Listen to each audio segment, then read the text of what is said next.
Ողջույն սիրելի ընկերներ, ուրախ ենք ձեզ ողջունել նորից տաղավարից, այսօր մեր 17-րդ էպիզոդն է եւ այսօրվա մեր հյուրը մանրանկարիչ արվեստաբան Սիրարփի Միրզոյանն է։ Բարև ձեզ։ Շնորհակալ եմ հրավերքի համար։ Մենք շնորհակալ ենք։ Շատ շնորհակալ։ Մի քիչ իրար այդ ոդկասթից առաջ խոսացինք, բայց այդ նույն բաները զայլի խոսալու ենք։ Հա։ Առաջի հարցը հարց չէ, ավելի ճիշտ ուզում ենք մի քիչ պատմեք ձեր մասին, ինչով եք զբաղվում, ոնց եկաք այդ մտքին, որ զբաղվեք դրանով։ Մասնագիտությամբ գեղանկարիչ եմ, առաջի կրթությամբ գեղանկարիչ եմ, ավելի կոնկրետ կինոյի եւ թատրոնի պետական ինստիտուտն եմ ավարտել, առաջի մասնագիտությամբ կինոնկարիչ, գեղանկարիչ եմ։ Երկրորդ մասնագիտությամբ արվեստաբանությունը ուսումնասիրեցի, ավարտեցի։ Ինչպես եկած, ծնվել եմ գեղանկարչուհու ընտանիքում։ Հա, կարծում եմ այդ նկարիչների մոտ ավանդական փոխանցվող բան է։ Մայրս նկարչուհի էր ու ծնվածս առաջի օրվանից մայրս մորաքույրս նկարչությամբ էի պատված ու կարծես թե դա կանխորոշված էր, ուրիշ տարբերակ չկար, բայց շատ էի սիրում։ Ոնց բժիշկների ընտանիքները, դեպս նկարիչն։ Բայց շատ էի սիրում, մայրիկի արվեստանոցում էի շատ սիրում աշխատել, ինձ թվում է մեր ամբողջ ընտանիքներ մայրիկի արվեստանոցում աշխատում, երբ որ նկարում էր ես, հայրս, եղբայրս, իրեն այդ շարֆերի առումով բոլորս պարտավոր էինք օգնել, բոլորս այնտեղ աշխատում էինք։ Եվ որոշեցի, որ գեղանկարչությամբ շարունակեմ։ Շարունակեցի, ավարտեցի եւ հասկացա, որ մոտս նորից ուսման քաղցա եւ որոշեցի շարունակել արվեստաբանության ուղղությամբ։ Լավ մասնագիտությունն է, որովհետեւ արվեստաբանությունը երևի թե միակ մասնագիտություններից է, որ ինչքան խորանում ես, բազմաճյուղ է, մենակ երաժշտություն չի, մենակ ճարտարապետություն չի, ամեն ինչ է։ Այդպես մենք գիտենք, որ դուք նաև ուսումնասիրում եք խաչքարեր եւ սիմվոլիկաներ, կխնդրեմ նշեք Հայաստանում հիմա քանի տեղ կա, այդպես համալիր տեղ, ոնց որ օրինակ Նորաթուզինն է, քանի տեղեր այդպես կան, որ հենց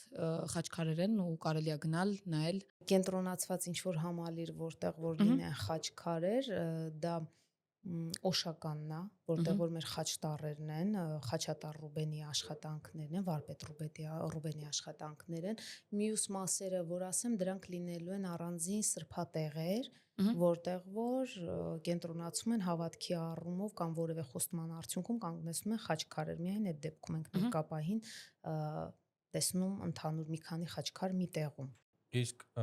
այն խաչքարերի հավաքատեղին չասենք, բայց այն որ տարբեր տեղեր եղել են, որ վերացել են իրենց մասին պատմությունները, օրինակ դրանց մասին ինչ որ նոր ճյուղայի հետ երևի կապված ավելի շատ։ Մենք իհարկե այդ խաչքարերը ամենացավոտ մասն է մեր կենսագրությունում, պատմությունում, որ ոչնչացրեցին, բայց գոնե ֆոտոների մնացած հետքերի արդյունքում շնորհակալ պետք է լինենք ժամանակակից վարպետներին, որոնք վերարտադրել են եւ շատ եկեղեցիների բակում վերարտադրած տարբերակով փորձում են պահպանել այն ինչը ոչնչացվել է։ Գոնե այդ տեսքով մենք այդ խաչքարերը ունենում ենք կրկնօրինակների տեսքով։ Հա, այսինքն ուզում եմ այն շեշտենք, որ ձեր նկարչության մեջ կա, չէ՞, հատված Նայեք, ես երբ որ սկսեցի մանրանկարով զբաղվել, մանրանկարչությունը ուսումնասիրել, դա եւս ինձ մոտ եկավ նրանից, որ մայրս մատենադարանում էր աշխատում։ Ձեռագրերի հետ էր ու ես էլի փոքրուց մանրանկարը դա մի առանձնահատուկ սեր էր ինձ մոտ։ Ես սկսեցի կրկնօրինակել։ Ես սկսեցի ուսումնասիրել Աստվածաշունչը, ապա դրա հաշվին նկարել մանրանկարները։ Հեսա կգամ կհասնեմ մանրանկարից դեպի սա իմ ուղին է, իմ անձնական աղոթքի ուղին է դեպի խաչքարերը, հա։ Մանրանկարը ուսումնասիրելու արդյունքում ես տեսնում էի նշաններ, կրկնվող զարդեր, որ ինձ մոտ հարցեր էին առաջացնում։ Ինքնուս տարբերակով սկսեցի ուսումնասիրել ու դա շատ տարիներ էր տևում ու այդ հետաքրքրությունը ինձ արդեն այնքան էր խեղդում, որ ես հասկացա, որ ես ինքնուս տարբերակը բավական է արդեն, ես պետք է գնամ համալսարան եւ այնտեղ փորձեմ ուսումնասիրեմ։ Ու այնտեղ իմ ղեկավարը շատ հետաքրքիր միտք ասեց Սիրարփի ջան, ես շատ շնորհակալ եմ իրեն։ Ինքին շատ ուղղորդեց խաչքարերի աշխարհում, շատ sense գիտելիքներ տվեց։ Ու ասեց դու արդեն ունես մանրանկարը ու այս գիտելիքները քեզ բավական է, արի մանրանկարների սիմվոլը ես քեզ սովորեցնեմ խաչքարում տեսնել։ Նշանակաբանությունը ուսումնասիրենք խաչքարների մեջ, դա քեզ էլի կողքեվորվի, նույն բանը զբաղվելով ձանձրալի կլինի քեզ համար, իսկ ես այդ տեսակն եմ, որ կարող է հոգնել։ Ընդունեցի իրեն տարբերակը ու սկսեցի աշխատել իմ թեզիս վրա, որը տերունական պատկերների արտացոլանքներ հայկական խաչքարերում, բայց կարևոր հանգամանք ուսումնասիրությունը շեշտադրված էր 20-ից 21-րդ դարի խաչքարերի վրա։ Այսինքն այն ինչը մինչ այդ էր, մեր վարպետները արդեն ամբողջությամբ ուսումնասիրել են, ես շեշտ ուզեցի դնեմ հենց այն թերությունների եւ սխալ մեկնությունների վրա, որ այսօր է կատարվում։ Իսկ դա արդեն գալիս է սխալ նշանների կամ ընդհանրապես չուսումնասիրելով, միտեղ մի զարդ տեսնում են գեղեցիկ, վարպետության դեմ ոչինչ չունեն, վարպետությամբ է կատարված շատ խաչքարեր, բայց սխալ մեկնություն կա, սխալ սիմվոլիկան գիտենք, որ եթե սխալ է լինում, կարա եւ իր նշանակության եւ ես հավատում եմ, որ իրական սիմվոլիկաները իրագործվում են, այսինքն ամեն դեպքում գիր է, իսկ գիրը կատարվող է, պատկերը սխալ նշանակության բան է, սխալ։ Հա, մենք օրինակի համար խաչքարերի վրա թռչուններ ունենք, որ իրենց մեկնությունը ունենք, խաչ ծաղիկներ ունենք իրենց մեկնությունով, մենք ունենք ծաղկող խաչ տեսակները, որ իրենց ձևում են օգտագործում, մենք ունենք ամենափրկիչ խաչքարեր, կարծեմ ծաղկող խաչը հենց մենակ հայերին է, չէ՞։ Միայն մերն է դա ու կարծում եմ շքեղ երևի ամենաշքեղներից մեկն է ու ես երեք որ ոդքասթը նկարահանումից դուրս որ ասեցի նոր վարագավանքում էի այնտեղ ինչու էի շատ երազում այդ տարածքում լինելու տեսնել այդ տեղի խաչքարները դա միակ տեղն է եղել որտեղ որ խաչքարերը զույգով են իրար կողք խաչքել դա մի ես ձեզ հետո ֆոտոները ցույց կտամ այսինքն երկու ծաղկող խաչքար կարծես զույգեր իրար ձեռքի բռնած այսինքն մենք տենց բան միայն այնտեղ ենք տեսնում Ինչքան յուղայի խաչքարերի պես որ երկու կան, չէ՞, մեծ ձգվող, բայց սրանք մի քիչ ավելի ուրիշ տարբերակով են։ Սրանք հենց կոնկրետ երկուսը իրար ձեռք բռնած են։ Պես նշանակության տարբերություն կա։ Տարբերությունը մեկնությունը այսպեսին է, եկեղեցում այդպես են կանգնացրել աղոթքի տեսքով դե բնականաբար երբ որ այդ խաչերը եկեղեցու պատերի վրա անում էին այն մարդիկ, ովքեր նվիրաբերություն էին անում եւ իրենց անվան հետ կապած խաչերը կերտվում էին պատի մեջ էր դրվում, բայց այստեղ կոնկրետ ասում են, որ այս եկեղեցին ընդունում է զույգերի աղոթքները զույգ խաչերով ինքը ընդունում է զույգերի եւ այն ընտանիքների, որ ուղղակի ցանկանում են զավակներ ունենալ, այս եկեղեցում կարելի է այդպիսի աղոթքներ անել։ Վերջին անգամ 4 տարի առաջ եմ 4-5 տարի առաջ եմ այնտեղ եղել։ Ֆանտաստիկ։ Այսպես անգամ ուշադիր կլինեք ու այնտեղ բացի դրանից մուտքի վրա ֆանտաստիկ զարդանախշեր են, ֆանտաստիկ սիմվոլիկա կա, դրոշմանիշներ կան ուղղակի հրաշալի է։ Երբ որ ես սկսեցի այնտեղ սրա մասին խոսել, քահանան մոտեցավ, ասաց՝ «Կլինի ես էլ ասեմ, ես քան տարի այստեղ ծառայում եմ, ես դրան ուշադիր չեմ»։ Կարծեմ անունը Տեր Արամ էր, չէ՞։ Չեմ հիշում, եթե չեմ սխալվում։ Ես ամբողջ պատմությունը խաչքարերի կհիշեմ, անունները չեմ հիշում։ Թերությունա։ Սանունները կհիշեմ, բայց երկերի բառերը երբեք։ Տարօրինակ է, չէ՞։ Իսկ որ նշեցիք անկախ նրանից մարդու արածը վարպետորեն արածա թե չէ, միևնույնն է սիմվոլիկաների հարցերը, այսինքն դեռ նաև կա հայկական եւ ոչ հայկական նշաններ, չէ՞։ Այո։ Երբ որ տարածաշրջանի ոչ հայկական զարդանախշը անում են խաչքարերի վրա, իրանց դեմ ինչ որ ձև կա պայքարի ձևեր կամ միայն այն, որ պետքա տարածվի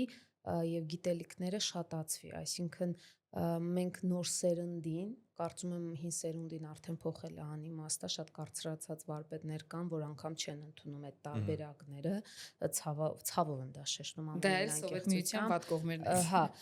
երևի թե հենց այնտեղից էլ գալիս է սխալը, քանի որ հավատքը արգելքի տակ էր եւ նշանակները չէին մեկնվում, չգիտեին ինչի համար է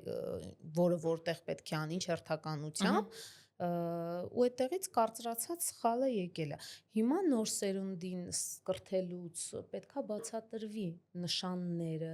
որը որտեղ է կարելի անել ու դրա արդյունքում մենք ունենանք գրագետ սերունդ, որը գրագետ աշխատանքներ կանի, գրագետ մեկնելի աշխատանքներ կանի, որը ուղղակի արդեն արժեք կդառնա։ Իսկ ինչ որ մեկը եթե ինքնուս ինչ որ բաներ տենում, ձեռից գալիս է անում է։ ու ինչ որ միտեղ ծախում է տուրիստների վրա, տուրիստները տանում է որպես հայկական, բայց ինչ անենք։ Կարող եմ մի հատ այդ առումով հումորային բան պատմել։ Իհարկե։ Շատ է լինում, որ մայրիկիս հետ վերնիսաժում գնում ենք մասնագիտական առումով, վերնիսաժում ոչինչ չունեմ, ուղղակի մասնագիտական առումով նորություններին հետևում ենք, այսպես ասած, այնտեղ են մանրանկար բավականին շատ կա։ Ու նայում ենք քննարկում բնականաբար երկու նկարչուհի իրար հետ քննարկումներ են անում, դու տեսար այս գույնը ստեղ էս ինչ են արել, դու տեսար ստեղ զարդը ոնց է, բնականաբար կամաց ունես չի որ բարձրաձայն ենք դա քննարկում, մի օր էլ այդ ուղին մեր անցնում ենք, քննարկում ենք, մի հատ sense մի քիչ թմփլիկ տղամարդ երկուսից հետևի կողմից sense թևանցուկ արեց, շատ հումոր, ասեց աղջիկներ, շատ բան գիտեք, քիչ խոսացեք ու գնացեք ստեղ։ Այսինքն, հա, այնտեղի վաճառքի առումով իրենց համար գույները ամբողջությամբ աղավաղված է, դեմքերին ուշադրություն չեն դարձնում։ Ես հասկանում եմ, որ մարդիկ գումար են աշխատում։ Իսկապես ընդունում եմ, բայց դրա կողքին գոնե կարելի է ճիշտը պահվի։ Դե իրականում որ խորանանք, այնտեղ վաճառում են, ես էլ ոչ մի բան չունեմ ու շատ հաճախ օգտվում եմ վերնիսաժից, իրական շատ լավ բաներ կան, բայց եթե այնտեղ վաճառում օրինակ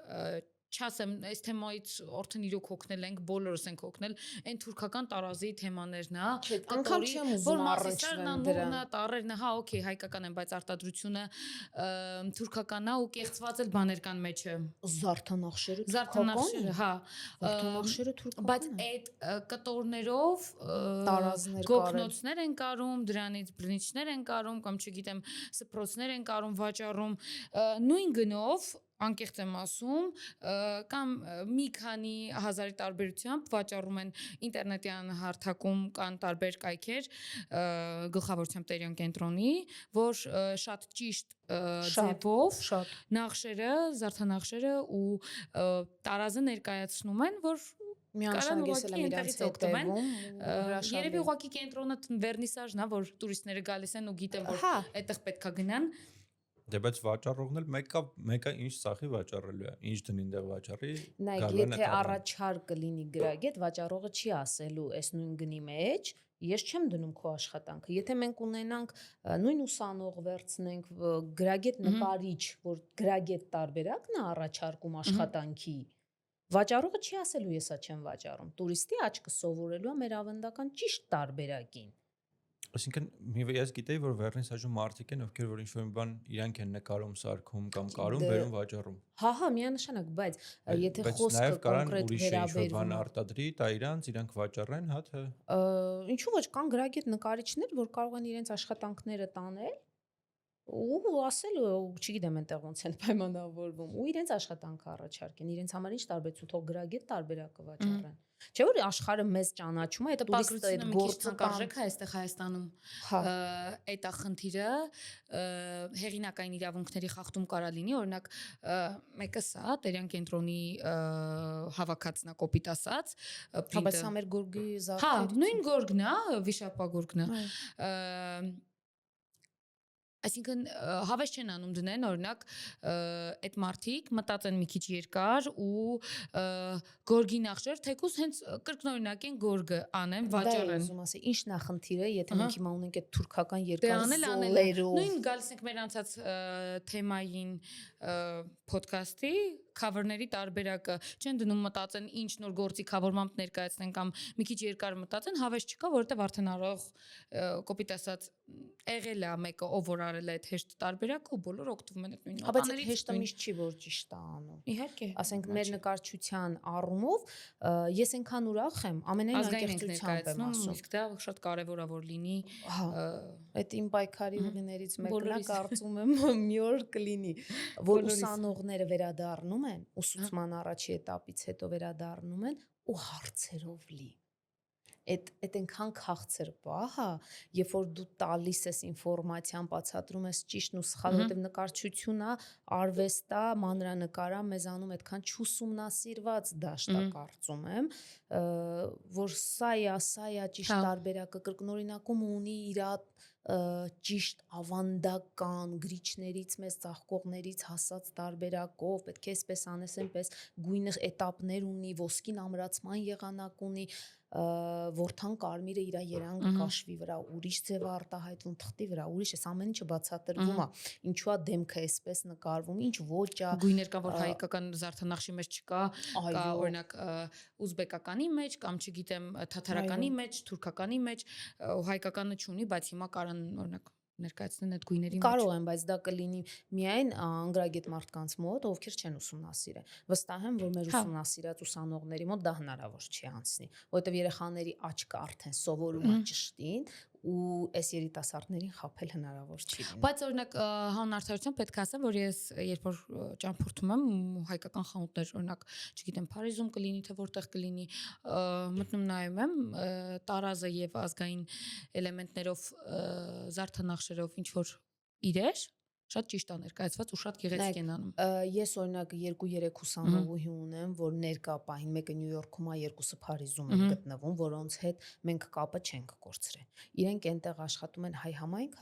հայ համայնքի հետ են աշխատում, էլի ինչ որ այտենց ցուցադրություններ են անում, եկեղեցունքից դպրոցներ կա, որտեղ վաճառքներ են կառուցում, ու մինչ օրս կապը կա, խորհրդի առումով, նշանի հարցման, այսինքն եթե երեխան փոքրուց սովորում է ու ճիշտ ու սխալը հասկանում է, որտեղ էլ աշխարհի լինի, որտեղ էլ գնա, արդեն ճիշտն է փորձում անել։ Չի ընկնում են ազդեցության տակ, որ սա հեշտն է, չէ։ Փոքրուց աչքը ինչ տենա, աչքը ինչ տեսնում է, դրան սովորում է։ Կիրառել, մեկը գիտի որ է դա։ Հա, ու հիմա երբ որ մեր ուսանողները վերադառնում են որոշակի եկեղեցիներից, օրինակ այնտեղ sense բան տեսանք, չեք կարծում ռուսական էր, բա ինչու է այդպես, ասում եմ, այ դա նրա շնորհիվ է, որ քեզ նման ուսանողը չի ուսումնասիրել, այնտեղ ոսկին շատ է,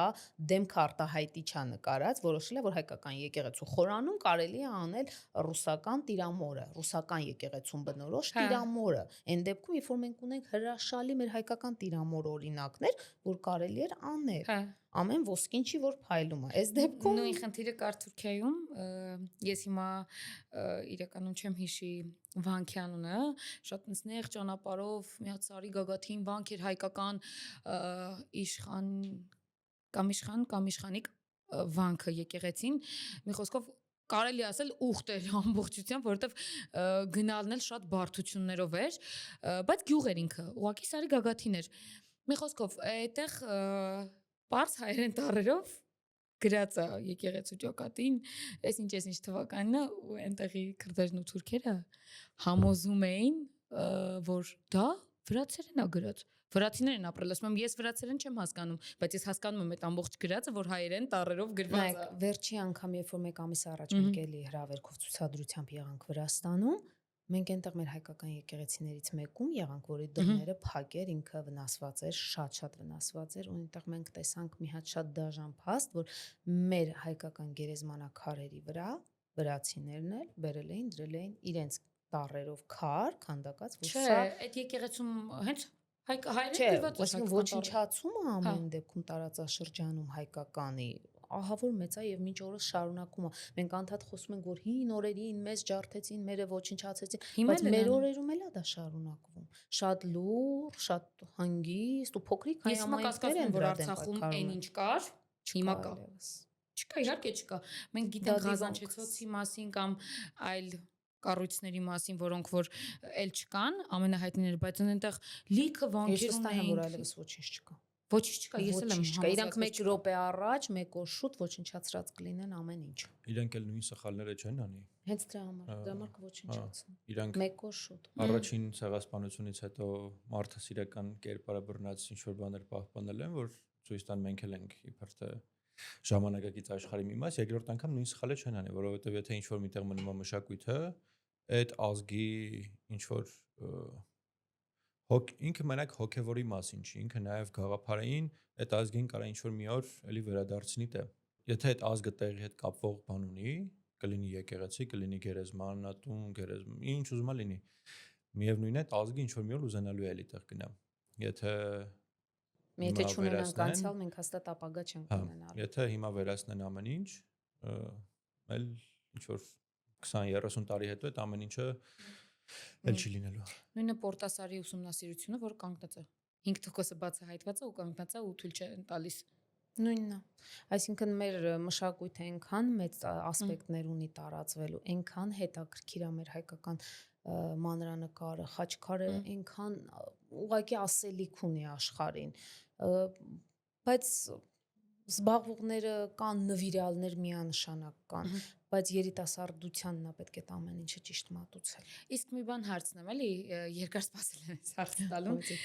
Ես մի օր մի կարծիք լսեցի, խաչքարի ստանդարտի մասին կապված, այսինքն խաչը կողքերը կենաց ծառը, որը Լիլիայի ծաղկյանը չեմ հիշում, որ այսպես դուրս է։ Հա, ասեք, ես հեսա կասեմ։ Մյուս կողքերը զարդանախշերը, ստանդարտը հենց խաչքարի։ Ինչն է, այսինքն իմաստը, մեկնությունը որն է, որովհետև ես լսեցի մի հատ ուրիշ փաստ չասեմ, տեսակետ, որ այսինքն ինչի ուրիշ ազգեր չունեն խաչքար, մենակ ունենք մենք, որտեվ խաչքարը աղոթքը առաստված, այդ աղոթքը հայերն են։ Ու քրիստոնեությունից զատ ունեցել ենք էլի խաչքարեր, եւ խաչը ոչ թե քրիստոնեական այդտեղ ոչ թե օգտագործում է քրիստոնեական սիմվոլ, այլ երկիր մոլորակի այդ որ երկիր մոլորակը կոպիտ ասած կարկասն է հավաքվում է դրա վրա, որպես այդպես մի օր այդպիսի տեսակետ լսել եմ, որ խաչքարը ունի կանոնակարգ կառուցման, դա այդպես է, այո, կենտրոնում պետք է լինի խաչը, ներքևից բարձրանում է արմավիճ ուղերը, արմավիճ ուղերը այստեղ եթե 5 թևանի արմավիճ ուղեր են, սովորաբար դա այս դեպքում եթե մենք չենք ունեցել արմավ Հայաստանում,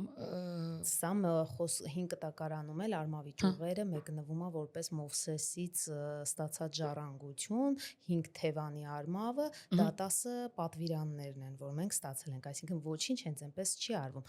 Սովորաբար խաչքարի վերևից խոնարհված կամ հենց արմավիճ ուղերից դեպի վեր բարձրացող արվում է կամ նուռ, կամ խաղող։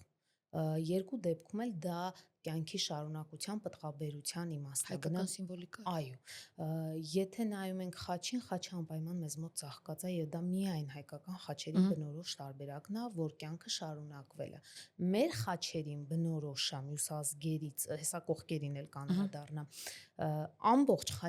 խաչքարի կառուցվածքը ինքը արարչագործությունն է։ Վերևի հատվածում մենք միշտ տեսնում ենք կամ Հայր Աստծուն նստած, կամ որոշակի թռչուն սիմվոլների տեսքով, այսինքն ինչը որ մեզ մոտ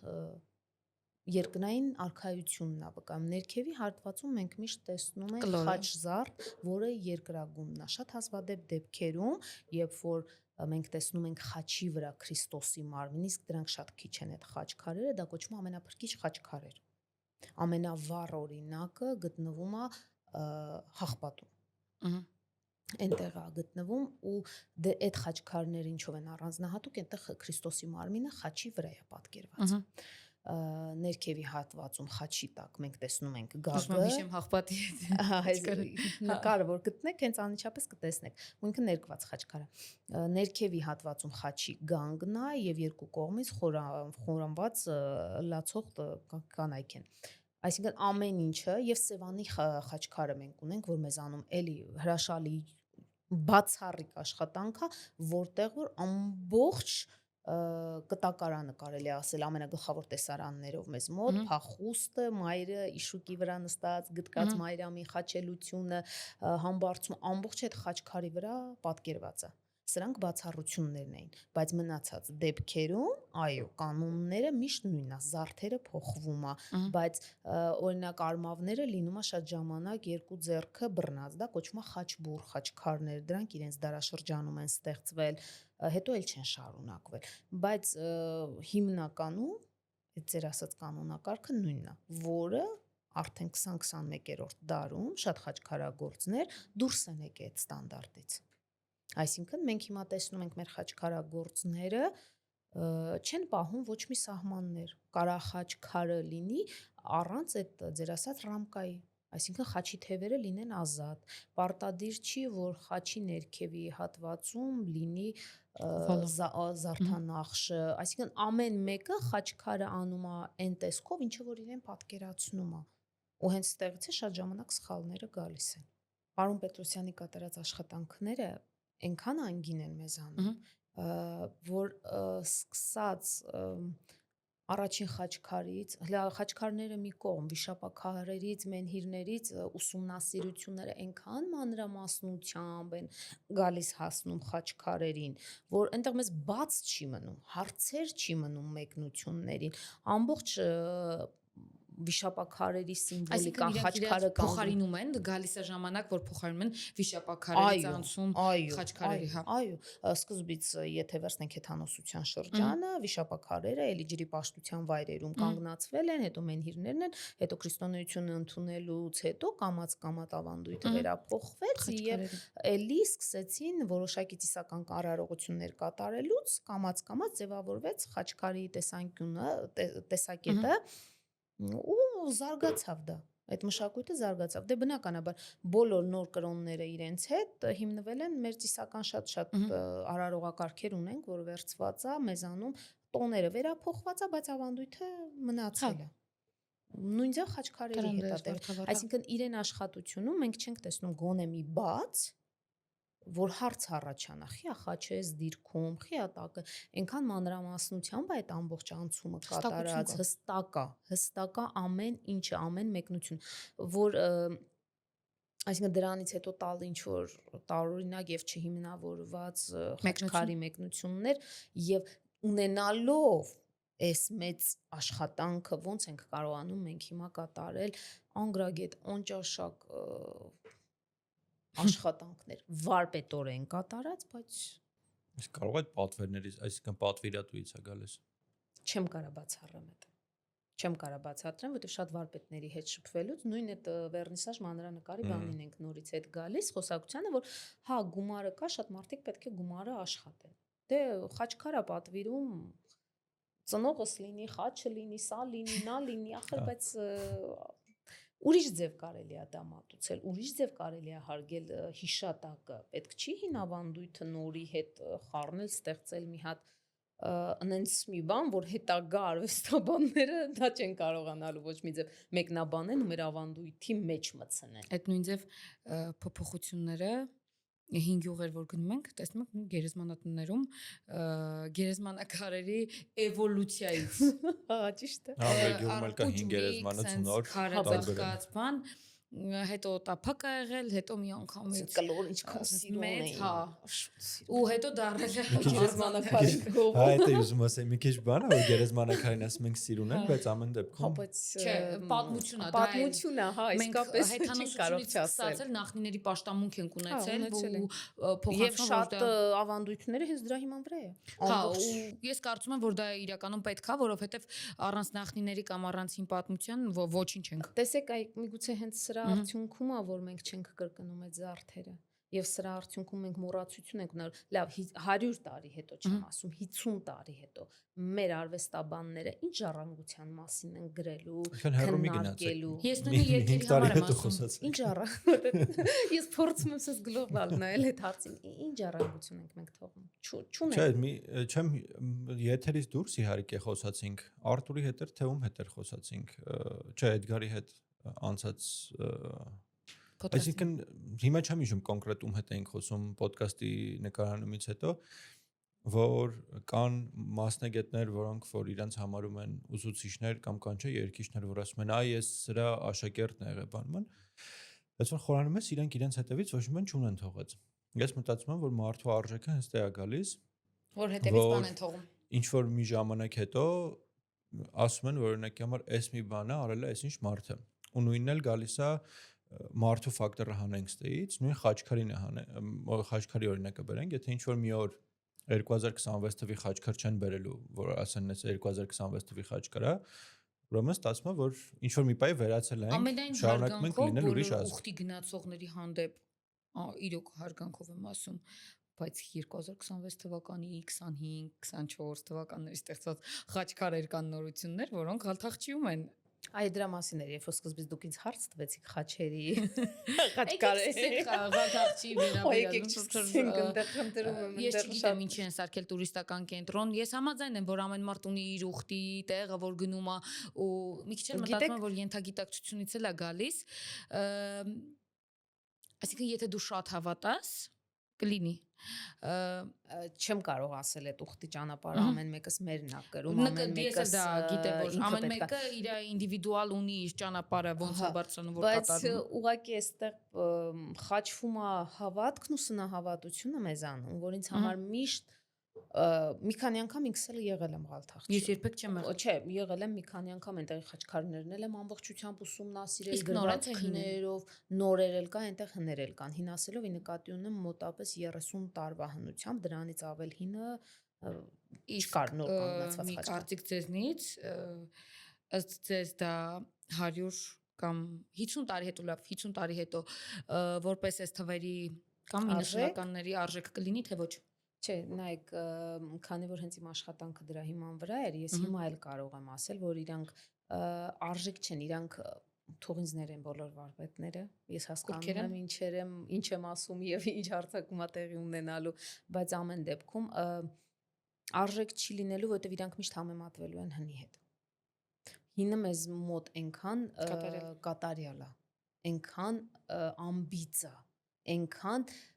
գրագետ ամատուցած նրանում մեր հավատքը, որ ուղղակի պետք էր օգտվել եւ ճիշտ վերարտադրել։ Ճիշտ եք ասում, նույնն էլ երգերի հետ կապված միշտ այդ տեսակետը կա, որ այնքան ամբիծ է ու այնքան կատարյալ է երգերը, որ հիմա գործիքավոր է լուծել, մենք վախ ունենք, բա որ մի հատ նոտա շեղվի կամ մի հատ ինչ որ մի բան թեկուզ գործիքավորման մեջ ուրիշ բան դառնա ու բա ինչ է լինելու 50 տարի հետո այդ երեխեքը նոր ծնվող սերունդը ինչ է իմանալու մեզից առաջվան ոնց է մեզ փոխանցվել նույն օրինակով մենք չունենք խազագրություն չունենք խազագրություն կարծեմ միայն կոմիտասը չէր վերջինը կոմիտասներ նո տենց գրած է որ վերջին կոմիտասն ինչ որ մարդիկ փորձում են միջև հիմա ուսումնասիրել կան կոմիտասակետներ ես միայն այդքանն եմ ուսումնասիրել բայց կարող եմ կոմիտասից ասել փաստացի ուսումնասիրողներ իհարկե կան ու ամենայն հարգանքով իրենց հանդեպ որտեղ իրանք մեծ ահռելի աշխատանք են կատարում բայց ժողովրդի 10%-ը կամ 5%-ը ասենց ասեմ նույնիսկ խազագրության մասին չգիտեն։ Նայեք, մենք եթե խոսում ենք հավատքի ուղիի մասին, մեզանում այնքան տարօրինակ է մեր ժողովրդի հավատքը, այնքան հետաքրքիր է, ու սա հասկանում եմ դեռ հնուց է գալիս, մենք էլի ներքևում խոսեցինք կանանց հավատքի զարդանախշերի կրկնելու առումով, ու այստեղ էլ է, մեր օրերում էլ ախր նույն պատկերը։ Մենք ականցնում ենք հավատքի ուղիով դերպի սրբատեղի, մեր մեջ կրելով աղոթք, մեր մեջ կրելով ինչ որ երազանք, նպատակ, ուխտ, որի հանդեպ մենք գնում ենք խոնարհությամբ այդ տանջանքի ուղին կրելով, բայց ճանապարհին նավսյակի այն ծառի ճյուղի վրա նասկին կապում ենք։ Ինչի համար ենք մենք դա։ Ես որ փոքր էի, իմ մեջ տպավորված էր, ես չգիտեմ ինչի էր դա տպավորված, որ խոր վիրապում բոլոր ծառերի վրա թաշկինակա կապած։ Ախր դա հին տոպրակա կողած։ Խնդրում եմ։ Եթե մենք գնում ենք մեր եկեղեցի, բայց ես չգիտեմ, ենք մենք զուգահեռ դա բավականին շատ ուսումնասիրել եմ ու խորացել եմ մի շրջան այդ ամբողջի մեջ, բայց ես չգիտեմ, թեթանոսության մեջ ախր չկա դա։ Չէ, իրականում կար ու դա ուխտի, որպեսի վերադառնանք այդ նույն կոպեկ գցել նա հին հավատքից եկացած, մնացած, այն որ ամեն դեպքում կապենք, կողքի ժողովուրդներից վերցրածել են։ Հա, երբ որ կապ ենք գցում, ստեղ ենք թողում մեր ցավ, ամեն մեկը ինչ որ նոր ինտերպրետացիա է տալիս դրան։ Ու մտածում ես լավ, խնդրում եմ, եթե մեր հավատքը տոտալ նրանումն է, որ Քրիստոս մեզ համար արյունը թափեց, մենք մաքրագործվեցինք եւ հիմա մենք մեր ուխտով գնում ենք, կատարում ենք այդ ճանապարհը, ինչի համար է սա ինչի համար է։ Մենք մեկս մեզին հակասում ենք, «Էլ մի բարձացի, դու մի արա այդ ուխտը, մի անգամից այդ կապը տարա, վերջացրու, գնա տուն»։ Այստեղ նորից գալիս ենք այդ կանանց առումով, որ զարթին ասեցի, չէ՞ որ տղամարդը արարիչն էր։ Կինը այդ արարչագործությունը, այդ զարդերը բերեց մեր կենցաղ։ Ու տարածումը սկսեց հենց այդ տեղից, երբ որ ինքը զարդը բերեց եւ սկսեց գորգերի մեջ անել, իրեն հագուստի մեջ կրկնել, բայց միևնույն ժամանակ էլի դրեց այն նշանները, որ դրանք պաշտպանիչ զարդեր էին, չարից էր աշկը հաճախապաններ էին։ Հա, բայց ինքը դա աղոթքով էր անում։ Ինքը ամենայն sense աղոթքներ մեջը դնում, ամեն կարի հետ, ամեն գծի հետ, ամեն ոլորանի հետ ինքը աղոթք ուխտեր դնում, ամուսնու, նույն քունքազարդերը, նույն շաշիկները մեզ մոտ, կամ գոտին գործված պաշտպանիչ գոքնոցը, որ պաշտպանիչ նշաններով պաշտպանված լիներ որովայնը,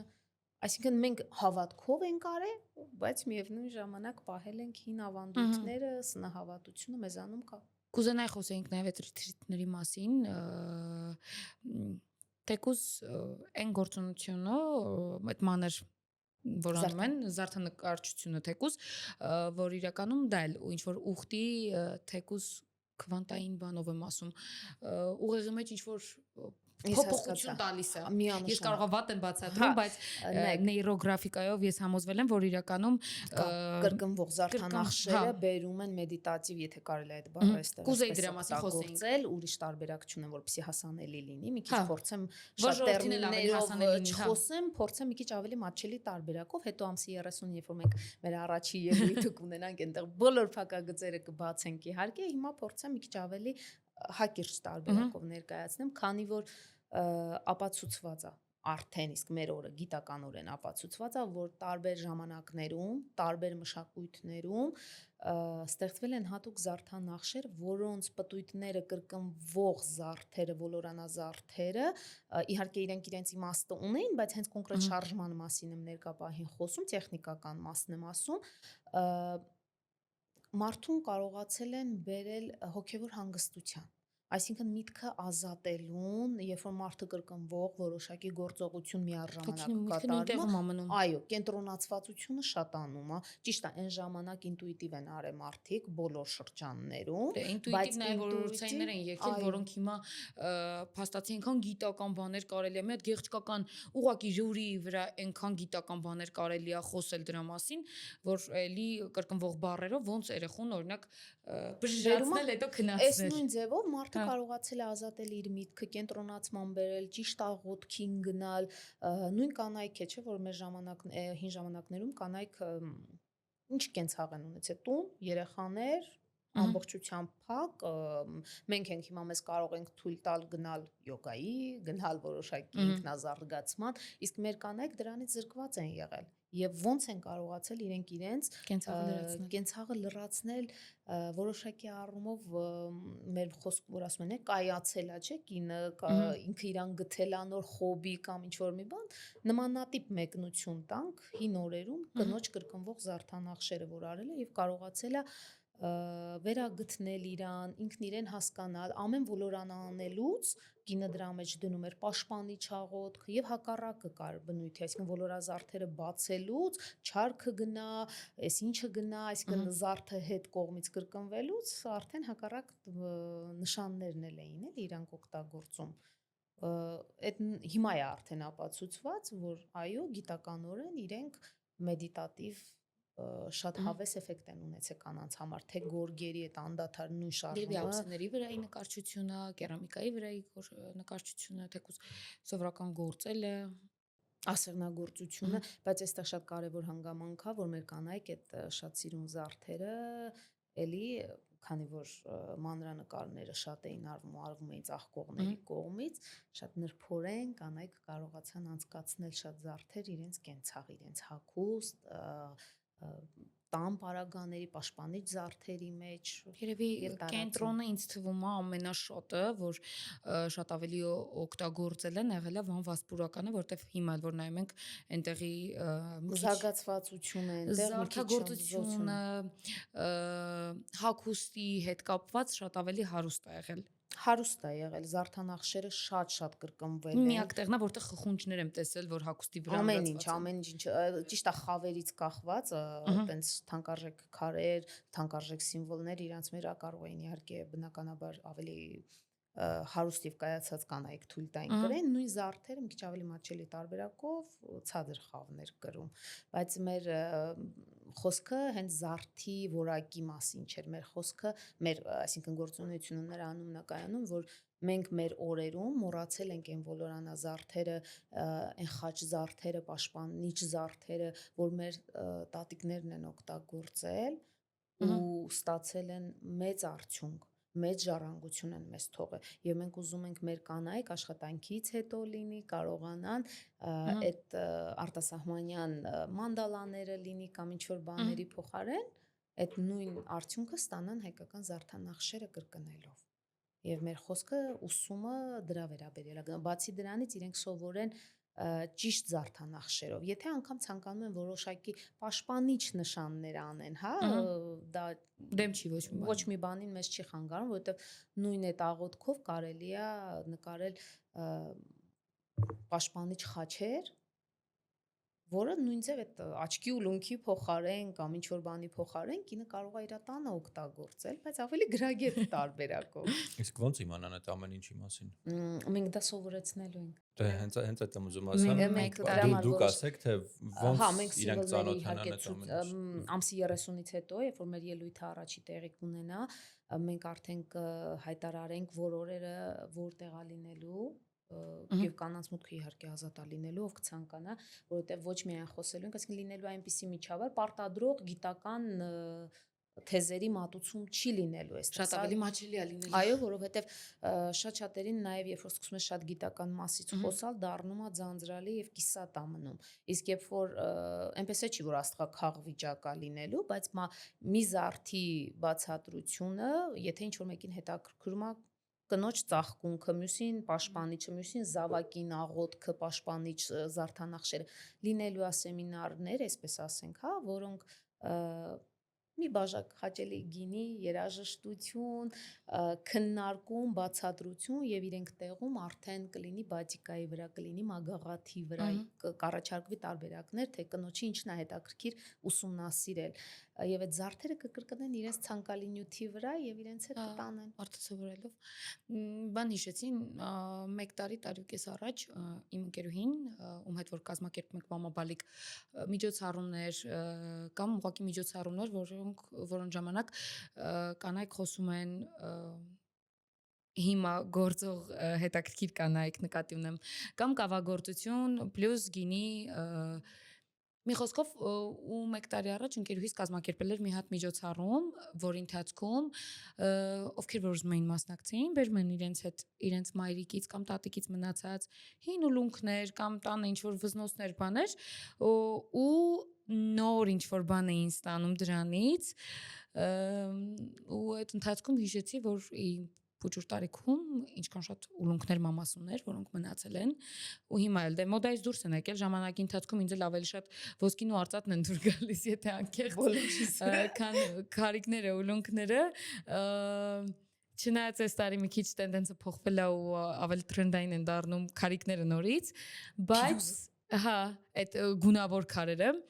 բայց ինչքան հաճելի կլինի ու ինչքան մեծ էներգիա կկրի, օրինակ որ դու քո մամայի ուլունքներից, քո մամայի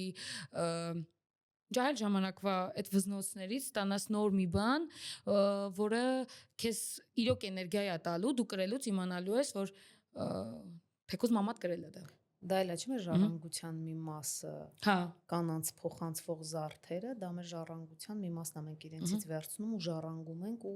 շարունակում ենք, բայց սա մեզ մոտ կտրվել է այդ թելը կարծում եմ։ Պետք է վերաստեղծել։ Խոսակցությունից հետո ես դա մտածում եմ, որ ես մոլի ֆեմինիստ եմ, բայց ֆեմինիստ են վատ ձևով չէ, որ բոլորին ներկայացնում եմ, որ դա ֆեմինիզմն է, չէ, այն սիրուն կողմով ֆեմինիզմ։ Ես էլ եմ ձեր հետ միանում։ Կարծում եմ կստացվի մեզ մոտ, եթե մենք Չէ, մի վրդովեք Լևոն։ Մենք բարի ֆեմինիզմով ենք զբաղված։ Չէ, որ գովելի է գովում ենք, տեսեք, ասում ենք, որ տղամարդը արարիչ էր, զարդերը ստեղծողն էր։ Կարայի հիմա հակառակվեի, որովհետև փոքր ժամանակվանից միշտ երբ տեսել եմ կանանց աշկի ընկնող, սենց հետաքրքիր ինչ որ, չգիտեմ, ղեկավար պաշտոնի կամ իրենց երբեք փոքր ժամանակվանից հիշում եմ, որ չեմ տեսել ոսկիներով։ Իրենց միշտ տեսել եմ ավելի հուլունքային, անգամ ականջողներ կար փուջուր քարիկներով, փոքր ժամանակվանից թե ուսուցիչներին եմ տենց հիշում, թե ինչ որ ավելի բան կանանց, ավելի գաղափարով բարձր կանանց երբ որ տենում էի, ազդեցիկ ոչ թե միայն ինչ որ ազդեցիկ ոչ թե մենակ նրա համար, որ ինքը պաշտոն ունեցող կին է, այլ ազդեցիկ երբ որ իր խոսքը լսելի կին է։ Ես իրենց միշտ տեսել եմ այդ հուլունքային բաներով, ոսկիներով եւ այլն, հիմա է որ ինչ որ ֆորումների ժամանակ գնում եմ նկարահանումներ անելու, տենում եմ որ բոլորով բարձրանում է ինչ որ sense sense կախված ականջողներ կա, որ չգիտես, խի բոլոր կանանք։ Չէ, բացի պրեգոմեշից, շապազարդերը, այն չէ, թափված ինչ որ ականջող կա, որ sense չխխկում ականջները։ Այնքան եմ սիրում, բայց իրականում անկեղծ գիտեք, այդ շխխկոցը։ Տպավորությունն է, որ ով որ ամսական աշխատավարձը $1000 բարձրանում, առաջ բանը գնում է ականջողից։ Ին ժամանակ ինչքան շատ էր շխխկում, այնքան չար պաշտպաներ։ Հա։ Դե շխխկալը չէ, նկատի ունեմ, կարող են ռակուշկեքով էր շխխկում։ Աղջիկն հարսիկների, կոպեկները, որ ես հիմա ունեմ, իմ տարազների վրա կարված են, որտեղ շատ կարեք։ Հա։ Կարայի հակառակվեի, բայց չհակառակվեցի։ Այսքանը իբր անիմաստ պատմում է, էլի, չհակառակվեցի։ Բայց վերջում մի հատ բան լսեցի, կարծիք լսեցի, որ աշխարհում կան միայն կանայք եւ կանանցից ծնված մարդիկ։ Միանշանակ։ Միանշանակ։ Բոլորս քիչ-քիչ էսա։ Ես էսա գնում եմ միանշանակ։ Ես ասիրար։ Այս վերջի օրն է, ես հասկանում եմ։ Չէ, բաներիկը ես էլ ընդունում եմ։ Չէ, մենք էլ ենք ընդունում։ Ես սեմինարը սկսում եմ միշտ առաջին նույն բանը ասո, առաջի ծաղկողները միանշանակ եղել են տղամարդիկ։ Որտեղ մենակ տղամարդկանց Չէ, մենք ունեցել ենք մի քանի կինգրիչներ մատենադարանում, այո, անունները կան, իհարկե անկեղծ չեմ հիշի անունները, որ հիմա բարձրաձայն են, բայց եղել է, բայց միևնույնն է, բնականաբար 10-նակ ավել դարերի ընթացքում ստեղծողը եղել է տղամարդ։ Այդ հայերը երևի միակազմ են, որ պիտի ֆեմինիզմից չխոսան ընդհանրապես, որովհետև Հայաստանում երբեք ես պատմականորեն որ նայում եմ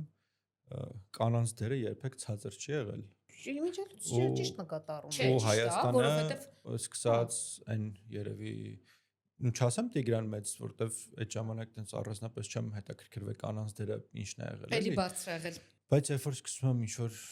միջնադար ու դրանից առաջ հետաքրքրվեմ ու թե ինչքան թագուհի ենք ունեցել մենք, երևի ոչ մեկ այդքան չի ունեցել։ Իսկ հավելեմ, բայց ինչի՞ց է գալիս։ Երբ որ մարդը հավասարակշռությունը զարդերի եւ իր կենցաղում գտնում էր, կարող էր նաեւ ճիշտ տղամարդուն ուղղորդել։ Բայց մի հատ ուրիշ բան ասեմ, մեր մեջ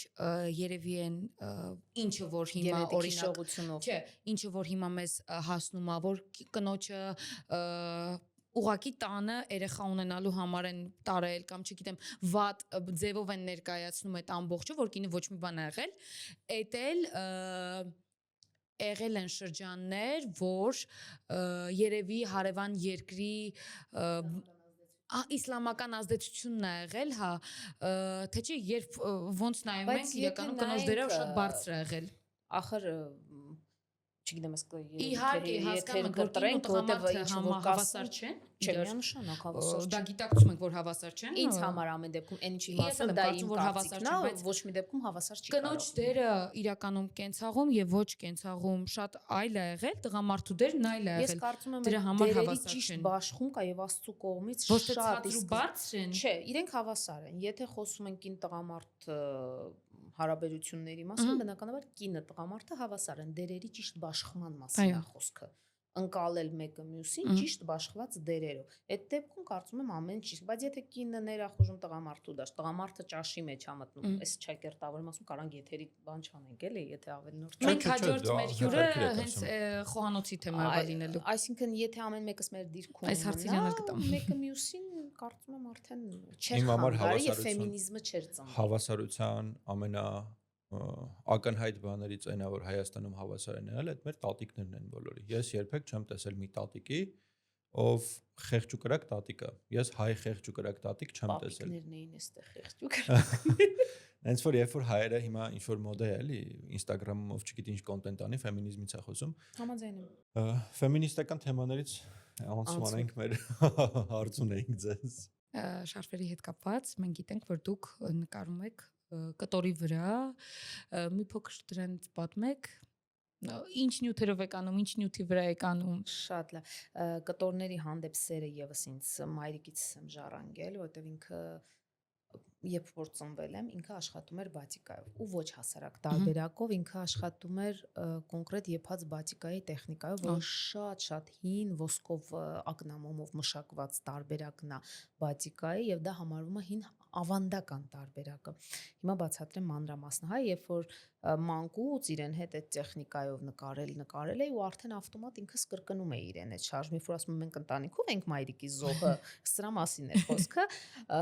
որ ակնամոմով երբ որ աշխատում ես, դա շատ եռացող ոսկն է, որի մեջ մետաքսը մտնում է, որպեսզի որ դուք նայեք նկարին, չեք հասկանում ինքը արդեն տպված է, թե ձեռքի աշխատանք է։ Այդ տեխնիկայի արդյունքում մենք դա ստանում ու միայնակ անել այդ աշխատանքը հնարավոր չէ, այդտեղ որոշակի առումով տղամարդկային ուժը հարկավոր, որպեսզի օգնի, ու խեղճ հայրս այստեղ էր մեր դուժացներ, սկսեցի սիրել այդ տեխնիկան, որովհետև հասկանում եմ, որ այդ նյութը, այդ տարածվող ներկերը իմ համար ամենալուրջ մեդիտացիան էր։ Այ հետո արդեն անցա մանրանկարին։ Այս տեխնիկան ժառանգելուց հետո մայրիկս իմիջիալոց շատ փակ նկարիչ է, իրեն դժվար է կիսվել իրեն տեխնիկաներով, ինձ հետ շատ էր աշխատում ու ես ժառանգեցի իրենից այս տեխնիկան ակնամումով ճիշտ աշխատելու։ Կարաչասեր արդեն կենցաղում լիներ ու դուք տեսնեք։ Հա, ու երբ որ իմիջիալոց ինքը մինչև 15 տարեկան ինձ թույլ չի տվել ես ինքնուրույն նկարեմ, ես մոտեցա մի օր իրեն արվեստանոցում, 14-15 տարեկան էի,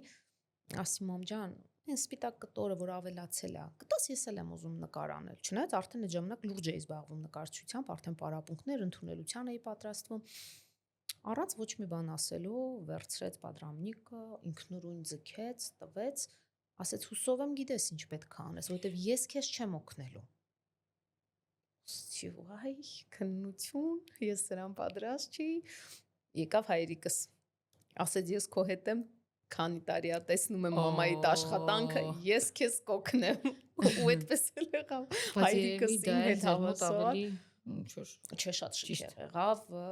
անընդհատ պարբերաբար ձգվում էր մայրս, նայում էր, ինչ եք անում այդտեղ, արագի մեջ նայում էր, բայց չխառնվեց, իսկապես չխառնվեց առաջի գործին, վերցրեց, ասեց կդառնաս, կկարանաս, մայրս տենց բաներ ուներ։ Ու այդտեղից սկսեցի արդեն ինքնուրույն իմ կտորները հասկանայի ես ինչ կտոր եմ ուզում ու վերջում հասկացա, որ իմ նյութը դա բնական մետաքսն է։ Շիֆոնը լինի արգանզան, ոչ մի ուրիշ կտորի հետ, ոչ բնական բամբակի հետ չհամակերպվեցի, անգամ այն ժամանակակից տենդենսներ, որ ջինսերի վրա են նկարում, այճկաների վրա, չէ, իմ նյութը բնական մետաքսն է, որը ես աղոթքի նման անընդհատ նկարում եմ։ Բայց այստեղ էլ պետք է ավելացնեմ, որ իմ այդ նկարչության մեջ կարևոր մասն է հայկական ավանդական զարդանախշերը։ Եթե չկա ինչ-որ հատուկ պատվիրատուի ցանկություն, իսկ այդպիսիք երբեմն լինում են, օրինակի համար Կլիմտի կրկնազարդերով են ցանկանում, բայց վերարտադրած, ես կրկնօրինակը չեմ անում, վերարտադրած ինչ-որ այդպիսի զարդ են ուզում կամ ծաղիկներ են ուզում բացառության տեսքով, դա բնականաբար կատարվում է։ Բայց եթե իմ ստեղծագործականին ենք նայում, բացառապես խաչքարերից վերցված, իմիջում էլ կարող եք տեսնել հենց Ղարաբաղի վերաբերյալ վերածնունդ աշխատանքը, որը խաչքարից վերցրած ոլորոնազարդից դուրս եկող խաղողներն է, որպես վերածնունդ, որ մենք վերադառնալու ենք։ Այսինքն ամեն աշխատանքը լինի ժայռապատկերները ընտանիքի սիմվոլներից, ամենտեղ, ամեն դեպքում աշխատանքի մեջ հայկական զարդանախշը ինձ մոտ կրկնվում է։ Ես այսպես եմ փորձում տարածել։ Իսկ մի ուրիշ բան, վաճառքի կա կամ ոնց կարող են օրինակ մեր հետևորդները տեսնել գտնել։ Ես փոքր ժամանակ մի փոքր ընդմիջում ունեցա, սոցիալական կայքերով էր լինում վաճառքը, մի ժամանակ Երևան մոլում ունեինք տաղավար, բայց դա իմ դադարից հետո փակվեց, հիմա նորից վերսկսում ենք, հուսով եմ շուտով տաղավարիկն էլ կհայտնվի նորից, բայց առայժմ միայն սոցցանցերով, բայց մեծ մասամբ պատվիրատուներ այս տեխնիկան, որ տեսնում են, վերցնում են արտասահման տանելու նպատակով։ Շատ են բարեկամներից էլ որ գալիս են Հայաստան։ Կոնկրետ այս մեծ մասը էլի վերնիսաժ են ուզում գնան։ Չէ, իմ կատարած աշխատանքների օրինակները իսկապես գլուխգովանք չլինի, տեխնիկայի առումով չէ վերնիսաժը։ Բայց ձեր մասին էլ անպայման բոլորին տեղյակ կպայենք, մեր բարեկամներից կամ ընկերներից որ գալիս են։ Եթե էջ ունեք, մենք էջը կնշենք մեր YouTube-յան Instagram-ում լինքի տակ։ Այնտեղ մի քիչ ավելի անձնական եւ աշխատանքային էջ է, բայց այդ էջով այո, պատվերները մենք կիսվենք, թող մարդիկ իմանան, տեղեկանան։ Երևի թե շատ շնորհակալ եմ։ Մերսի ձեզ շատ։ Ես եմ շատ շնորհակալ հաճելի։ Մենք էլ ուրախ ենք, որ տեսանք, որտեղ այս թեմայի շուրջ երկար ժամանակեր ուզում էինք խոսեինք։ Ու շատ հաճելի զրույց էր։ Շնորհակալ եմ շատ։ Տեսություն։ Տեսություն։